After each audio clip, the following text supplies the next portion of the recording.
প্রত্যেকটাতে আপনার solid waste management আপনার ওখানে ব্যবস্থা রাখার ওই ডিজাইনের মধ্যেই এটাকে ইন্টিগ্রেট করা হয়েছে আপনার ইউনিয়ন স্বাস্থ্যকে। আমরা যারা সাউথ এশিয়া আমরা আসলেই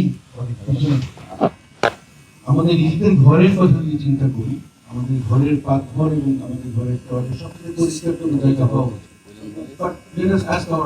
আমাদের কয়জনের আসলে সেই অবস্থা। আমরা কালচারালি আমার কাছে কেন মনে হয় যে পরিষ্কার পরিচ্ছন্ন থেকে আমরা একটু ভিন্নভাবে যেমন গ্রামে আমি আমার মাথা থেকে দেখেছি, আমি যখন গ্রামে গেছি তারা আতিথ্যতার বসে আপনার পান খেতে, পানটা খুব সুন্দর করে প্রথমে তারা ধোয়, পরে তার শাড়িতে পানটা হচ্ছে খুব যত্ন করে শাড়িতে হচ্ছে যে শাড়িটা খুব পরিষ্কার না।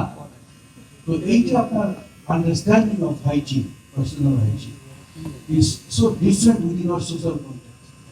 And our hospitals are not isolated islands. The hospitals are part of our society. Until and unless আমরা প্রত্যেকটা মানুষ আমার শিক্ষক ডক্টর পাভেল আলী বললেন যে এডুকেশনের কথাটা আমি until and unless we educate ourselves এবং আমরা যদি এটাকে পারসিভ না as a very important aspect of our life, I don't think we'll ever be able to establish a functional IPC even in hospitals. In the heart of the city rises a destination built for greatness. International Convention City, Bosundhara. Life takes a new course. আমি আমার কাজগুলোতে আপনার যে দেশগুলোর কথা বললাম সেখানকার primary health care সেন্টারে গিয়েছি, আমি জেলা লেভেল হসপিটালে গিয়েছি, যেমন ক্যাম্বোডিয়া পার্টির ইনকাম ওয়ে লোয়ার দ্যান আস। হ্যাঁ, কিন্তু ওদের একটা হসপিটালে যে আপনার লেভেল অফ ক্লিননেস এবং তার সাথে আমি আমাদের হসপিটাল কম্পেয়ার করি, বিলিভ মি আমার তখন লজ্জা পেল।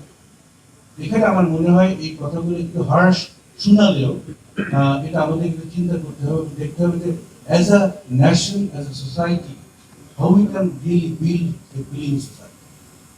Otherwise, I don't think we'll ever be able to establish IPC functionally in our country.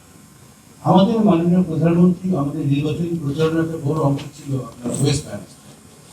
আমরা এই মুহূর্তে এই ওয়েস্ট ম্যানেজমেন্ট নিয়ে কাজ করছি। আমরা বিভিন্ন পৌরসভা বলেন, সিটি কর্পোরেশন বলেন, সেখানে এফেক্টিভলি কীভাবে ওয়েস্ট ম্যানেজমেন্ট রিসাইকেল করা যায় এগুলো নিয়ে আমরা কাজ করছি। আমরা হসপিটাল ওয়েস্ট ম্যানেজমেন্ট নিয়েও, মেডিকেল ওয়েস্ট ম্যানেজমেন্ট নিয়ে আমরা কাজ করা শুরু করেছি। আপনারা শুনলে খুশি হবেন যে আমরা নীতিগতভাবে সিদ্ধান্ত নিয়েছি এবং ডিজাইন করাও আমাদের শেষ হয়ে গেছে। আমরা বাংলাদেশের প্রত্যেকটি, আমরা যে প্রাইমারি হেলথ কেয়ার নেটওয়ার্কের কথা বলছি, প্রত্যেকটি ইউনিয়নে ওয়ার্ড একটিভাবে প্রাইমারি হেলথ কেয়ার সেন্টার আমরা স্থাপন, প্রত্যেকটাতে আপনার সলিড ওয়েস্ট ম্যানেজমেন্ট আপনার ওখানে ব্যবস্থা রাখার ওই ডিজাইনের মধ্যেই এটাকে ইন্টিগ্রেট করা হয়েছে আপনার ইউনিয়ন স্বাস্থ্যকে। সিমিলারলি উপজেলা হেলথ কমপ্লেক্স আপনারা জানেন যে আমরা মাননীয় প্রধানমন্ত্রী সিদ্ধান্ত নিয়েছেন এগুলোকে 50 বেড থেকে 151 বেড করা হবে এবং তার সাথে সাথে আমরা এটাও সিদ্ধান্ত নিয়েছি প্রত্যেকটা উপজেলা হেলথ কমপ্লেক্সে সলিড এবং লিকুইড ওয়েস্ট ম্যানেজমেন্ট আপনার স্থাপন করা হবে। যেখানে শুধুমাত্র সরকারি হাসপাতালের বর্জ্যই না, বেসরকারি যে হাসপাতাল আপনার আছে আশেপাশে তারাও বাধ্যতামূলকভাবে তাদেরকে আসতে হবে এবং তাদের বর্জ্য, তাদের আপনার নিষ্কাশন ওখানে তাদের করতে হবে।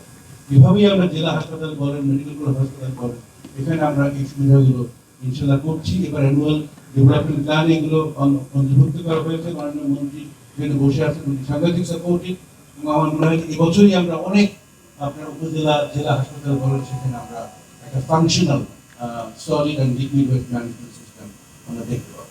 Now let me come back to today's very topic, pollution management and control.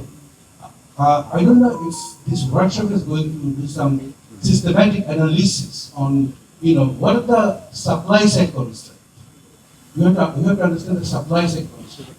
That includes your starting from the behavior of healthcare workers, your facilities within the hospital to collect and segregate waste, and how that waste is going to be treated, both solid and liquid, is very, very important. That requires intensive education